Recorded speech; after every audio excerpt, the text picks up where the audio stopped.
So normally we would do a chicken wing dissection, and so I'll link to a chicken wing dissection that somebody does. It's very interesting because you can actually do a chicken wing dissection. I would actually encourage you to do this on your own if you have some time, or actually encourage you to do this on your own, and look at it, and you can you can do it in your kitchen. Just buy some, if you buy some chicken wings. I know that's not really a common thing to buy. Pack of them will cost you a couple dollars, but it's interesting because when you take the chicken wing apart, you realize that it has a humerus and a radius and an ulna, and the wrist bones in the chicken, there's not as many. They have 4 that are fused into 2 bones, and then they have a thumb and a couple fingers in there too. Those are hard to look at, but you can see the humerus and radius and ulna very, very well, and you can also see the capitulum as well as the trochlea, and you can see how it all fits together. And you'll notice the radius looks exactly like radius, and the ulna looks a lot like the human ulna, and the humerus looks very similar to the human. So you can get a really good idea of what the of anatomy by looking at other animals, even though they're somewhat distantly related to us. And also, if you dig in there, you can actually notice, you'll see that the hyaline cartilage, the articular cartilage on the end of the bones, and you can actually cut some of that off. And then a kind of fun part, if you like biology, is you can actually cut like the radius, and then you'll see the bone marrow inside it, and so you can dig a little bit of that out as well. And so it's a fun dissection to do. I wish we could do it. Unfortunately, I'll have to send you off with a video to see that. So, all right, next slide.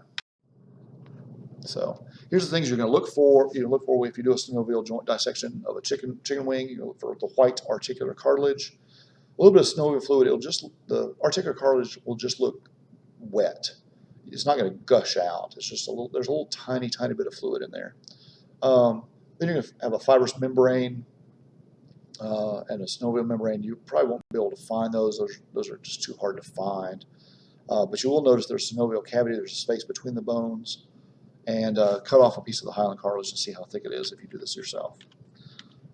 Next slide.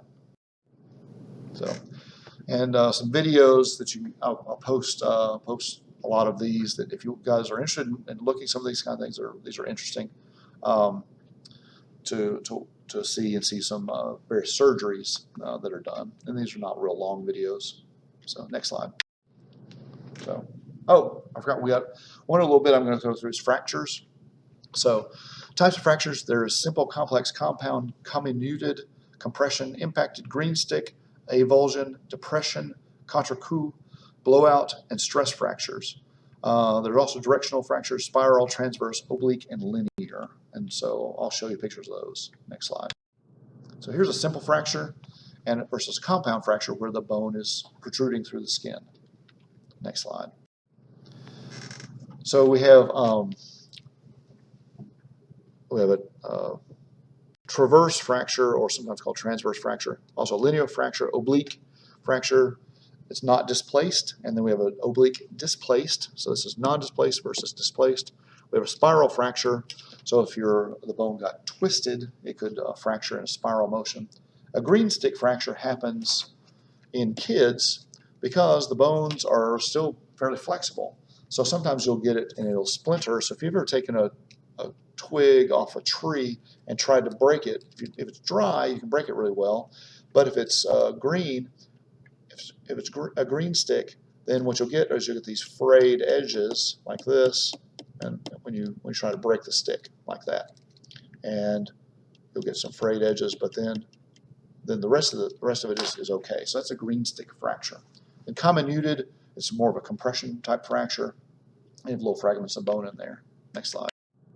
So here's a wedge fracture, complex comminuted, displaced, and open fracture is also compound fracture, also known as open fracture. Next slide.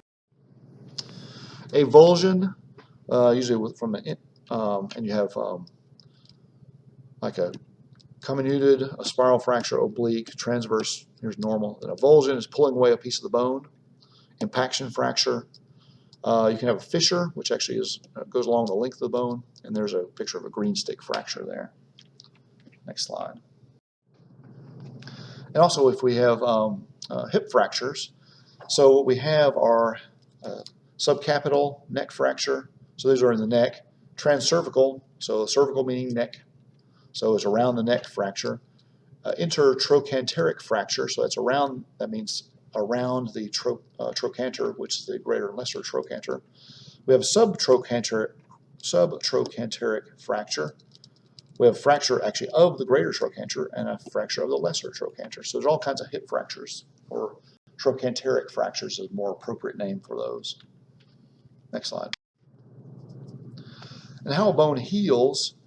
So the bone, you have a fracture, so it's broken here. First thing that happens is you get a hematoma, so you have blood going there, and blood, the blood and other cells that come along with it encourage formation of blood vessels across the gap, and you have formation of what's called a callus, and you start having bone formation across that open spot. And if the spot's not too far apart, you'll actually have the bone will reform. So sometimes I had a friend of mine, actually my son's aunt-in-law, who fell off a ladder and broke her leg. And so they had this halo on her leg, and they would slowly, as the ends got close together, they would slowly pull them apart again until they got her leg back to about the length it was supposed to be. It took a couple years to get that to happen. So, but anyway, so you have spongy bone, all fill in the middle, and then the bony callus of spongy bone, and then finally you get the you get a lot of nice compact bone filling around the outsides, and you'll notice that it's kind of swollen there, and eventually that usually does thin back down. But so you can often tell if you have a broken bone because you'll actually have a swelling on that bone. And a lot of times early on you won't be able to tell that you have a fracture if you look at an X-ray, but if you look later, you'll see that there is a swollen area where the callus is forming. I'll actually have an X-ray of that in a second. Next slide. So here's actually the callus formation. So there's no visible break a couple days post-injury on the left side. So you can't really see anything here. So, but now you can see a callus formation there. So you see that opaqueness, that opacity in the it's called opacity in the X-ray, opaqueness in the X-ray. So it's opaque. So what you're looking for is something that's it's a little bit of density in the X-ray. So that shows you there is a break there. You just can't see it on the original X-ray. Next slide. So, triathlete.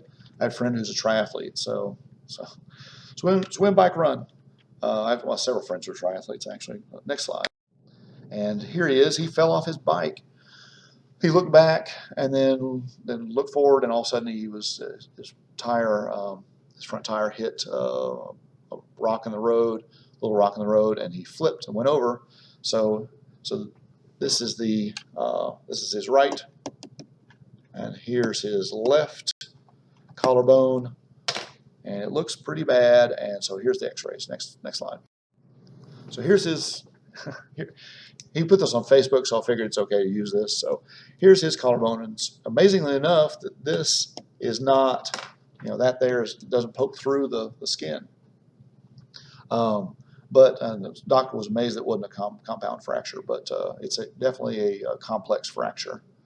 And so you can see that's the collarbone that's broken into, got three pieces just hanging out in there. So next slide. So here's before and after. So they put pins in. So July 30th, he broke it, got it worked on August 10th. And then about a month later, he was back on his bike. You just can't keep that guy down. So he runs Ironmans all the time. He's ranked like 8th or 10th in the world in his age group. So he just loves biking and being a triathlete. Anyway, next slide. So a couple of other little things, osteogenesis imperfecta, brittle bone. These are bone genetic disorders. So this is normal, healthy bone here on the top, and this would be brittle bone here, where you actually have the spongy bone just has larger spaces in it. The trabecular bone is thinner, and the cortical bone is actually thinner also, and the bones are just more brittle, so it's brittle bone disease. It's also called osteogenesis imperfecta. Next slide. So, and here's the so the bone is thinner. It's not as thick as the thickness over here, and there's larger spaces between the trabecula, between those little beams, and the cortical region is also thinner. So the bone is just much more brittle. So that's osteogenesis imperfecta. It's a defect in type 1 collagen. The bones just don't form correctly. Next slide. Okay, everybody, that's the end of Unit 11, joints. And so we've finished up the skeletal system, gone over the axial skeleton, the appendicular skeleton, and the joints in 3 quick weeks plus the intro to it, I guess. And then, so next we're going to be doing the central nervous system and the peripheral nervous system. So the nervous system will all be the next 3 weeks, I believe. And so anyway, hope you guys have a great week, and I will see you next time. Bye.